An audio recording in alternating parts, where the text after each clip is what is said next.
Prawn gravy பண்ண போகிறோம். அதுக்கு ப்ரான்ஸ் நல்லா க்ளீன் பண்ணி வச்சாச்சு. அப்புறமா ஒரு கடாயில் எண்ணெய் ஊற்றிட்டு கொஞ்சம் ஜீரகம் போடணும். ஜீரகம் போட்டு ஜீரகம் நல்லா ஃப்ரை ஆன அப்புறமா கட் பண்ணி வச்சுருக்க ஆனியன், அப்புறமா ஒரு பச்சை மிளகாய் போட்டு நல்லா சாட்டே பண்ணணும். நல்லா கோல்டன் ப்ரௌன் வர்றது வரைக்கும் சாட்டே பண்ணணும். கொஞ்சம் கருவேப்பிலையை ஆட் பண்ணிக்கலாம். நல்லா சாட்டே பண்ண அப்புறமா ஒரு மிக்சர் ஜார் எடுத்துப்போம். அதில் ஒரு மிக்சர் ஜாரில் இஞ்சி பூண்டு, அப்புறமா ஒரு பச்சை மிளகாய், அப்புறமா மல்லி இலை, பச்சை மிளகாய் மல்லி இலை போட்டு நல்லா கிரைண்ட் பண்ணி அந்த பேஸ்ட்டை வெங்காயம் கூட போட்டுக்கலாம்.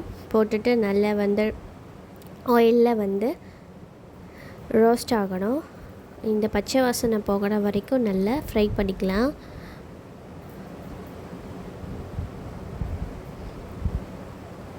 நல்லா எண்ணெய் பிரிஞ்சு வர வரைக்கும் நல்லா ஃப்ரை பண்ணிக்கலாம். கலர் சேஞ்ச் ஆகணும். நல்லா பச்சை கலர் போன அப்புறமா 2 தக்காளி கட் பண்ணி வச்சுருக்கோம்ல, அதை உள்ளே போட்டுட்டு நல்லா சாட்டே பண்ணணும். தக்காளி நல்லா ஸ்மாஷ் ஆகிறது வரைக்கும் நல்லா சாட்டே பண்ணணும். அப்புறமா கொஞ்சம் கரம் மசாலா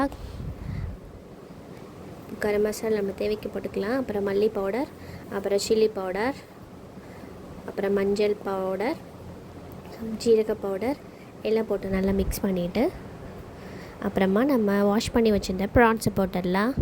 ப்ரான்ஸ் போட்டு நல்லா மிக்ஸ் பண்ணி விட்டுட்டு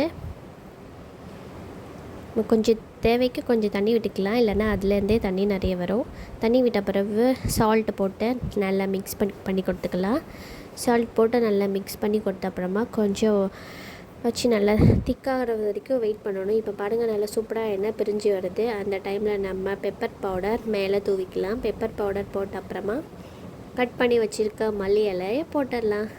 அவ்வளோதான், நம்மளோட சிம்பிள் சூப்பரான ப்ரான் கிரேவி ரெடி ஆகிடுச்சு. நீங்களும் வீட்டில் இதை ட்ரை பண்ணி பாருங்கள். உங்களுக்கு இந்த வீடியோ பிடிச்சிருந்துச்சுன்னா லைக் பண்ணுங்கள், ஷேர் அண்ட் சப்ஸ்கிரைப் மறக்காமல் பண்ணுங்கள். பாருங்கள், பார்க்கவே சூப்பராக இருக்குது, எம்எம்மாக இருக்குது. நீங்களும் ட்ரை பண்ணுங்கள். டாட்டா, பாய்.